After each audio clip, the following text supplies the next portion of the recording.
Hello, my name is Leonardo Gomez, and today we'll be talking about Active Directory. Before we get started, we need to be aware that this is not a comprehensive tutorial of all the services available for Active Directory. Going through all of the details is simply outside of the scope of this tutorial. However, I will be providing an overview of the Active Directory and how it's used, and its implementation on a business setting. Once again, it is important to remember that I will not cover all the topics related to Active Directory. I will mainly focus on Active Directory domain services, user permissions, and how they're organized. If you're interested in knowing a little bit more about this topic, I will provide great tutorials on the links below. Now, at this point, you might be asking, what is Active Directory? Well, Active Directory is a collection of services used to manage identity and access for users and resources on a network.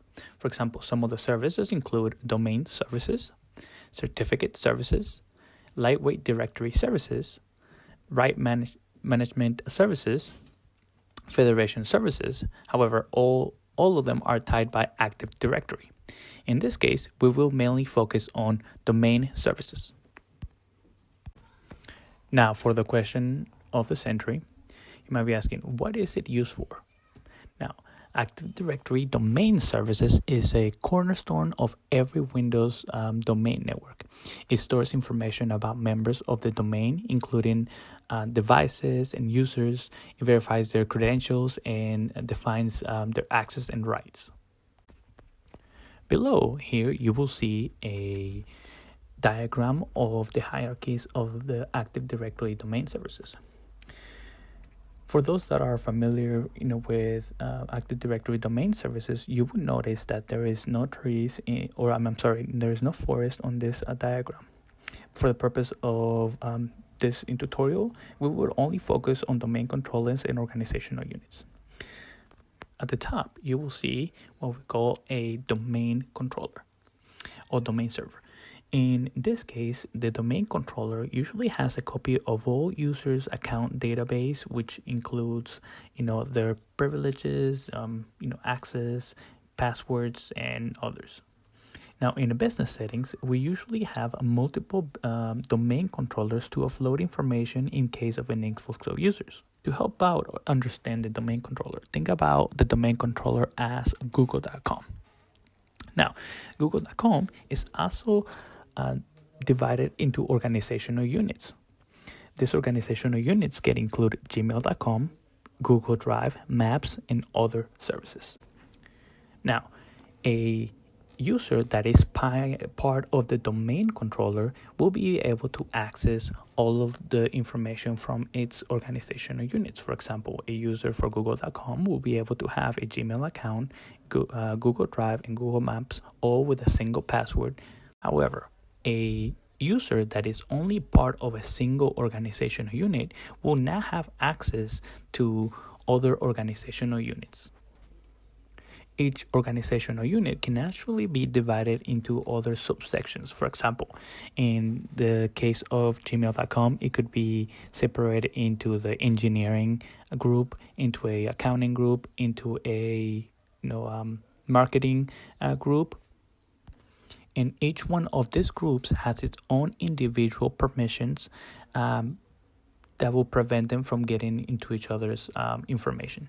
For the case of the demo, we will mainly focus on a single organizational unit. For the purpose of this tutorial, I took the liberty to basically install everything already, but I will show you a quick way of how you can install Active Directory domain services.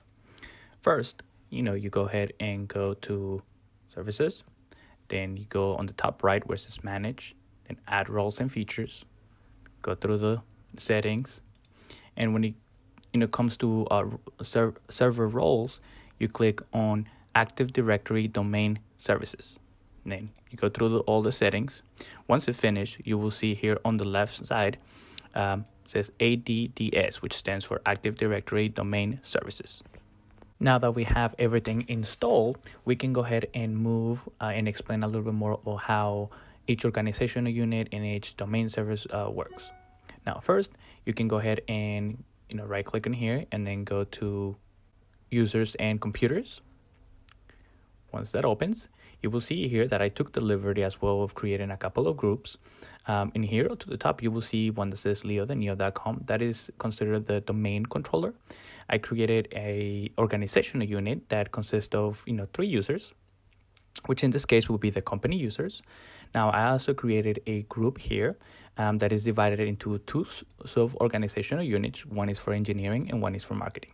You will see that each group has its own members. So for example, in here we have the developers.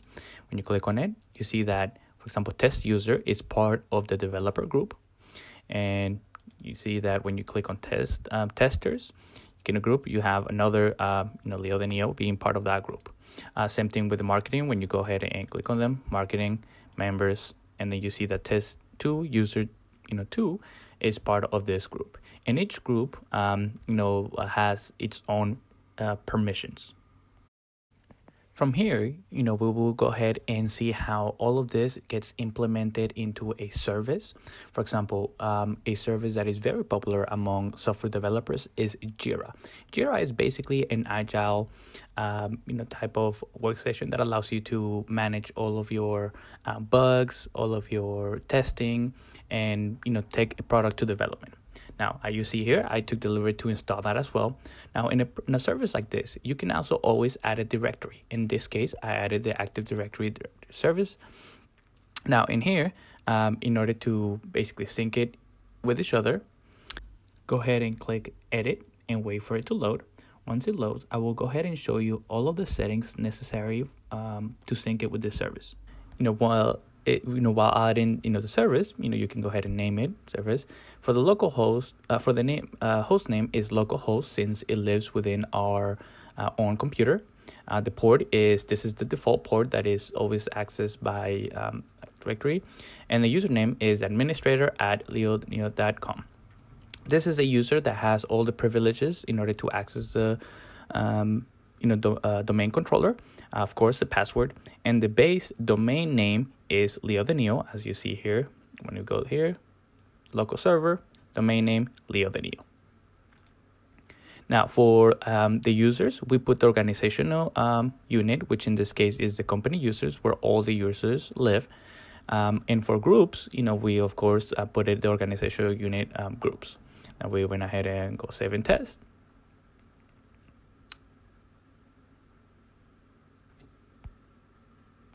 Once everything is go ahead and saved, we went ahead and go to users. And once we're in users, we noticed that we went ahead and imported all of the users that we had, Leo the Neo test user and the test 2 user 2. In here, they're also part of multiple groups. You will see that some of them live within the internal directory, and some of them live on the Active Directory server. As previously mentioned, all users are part of different groups. For example, you see that tester 2 user 2 is part of the marketing group, as well as the Jira software user. Test user is part of the developer user, and Jira software user. Now, at the moment, I'm currently logged in as Al Gomez, which is the Jira administrator. That's why I'm able to edit all of this. However, you see that Leo the Neo is actually a tester, but it's not part of Jira user, which means that, for example, this user will not be able to have access to this particular service, and the marketing user will have a different permissions than the developer. Now that this is clear, I will go ahead and log out and log in as each individual user, so that way you can see how the permissions change between users. To start off, we will go ahead and log in with Leo the Neo, the user.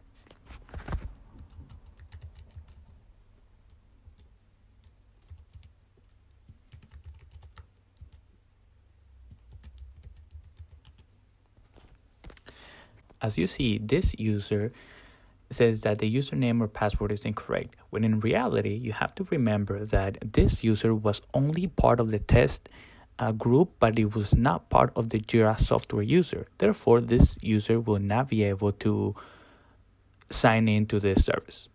Now we will go ahead and sign in with test user.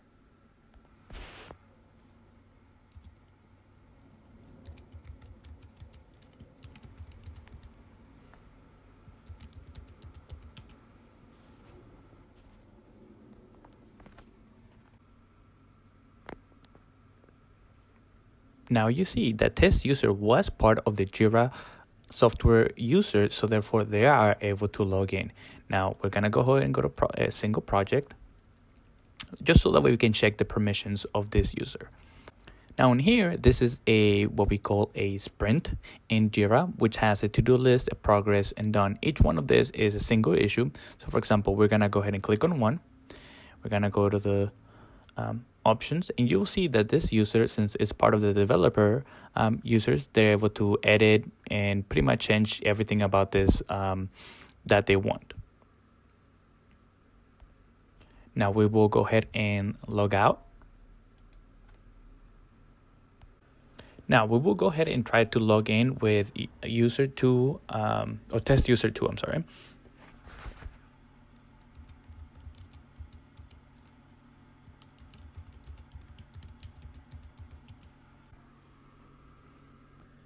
Once we log in, you notice that it looks very similar to the other user. However, when we go to projects, you will see the same options. However, when we go ahead and click on the same issue and we want to go ahead and edit, you will notice that this user does not have the same privileges as the other developer. So in order to recap, we did a brief example on how Active Directory domain services are set up. The brief explanation as well, how it's used and in synchronization with other services like Jira in this case. So what is the takeaway message? The takeaway message is that Active Directory domain services is basically a tool that allows businesses to set accessibility and permissions to its users. Once again, thank you for watching this, and this is my Instagram, my GitLab repository, as well as my LinkedIn page. So again, thank you so much.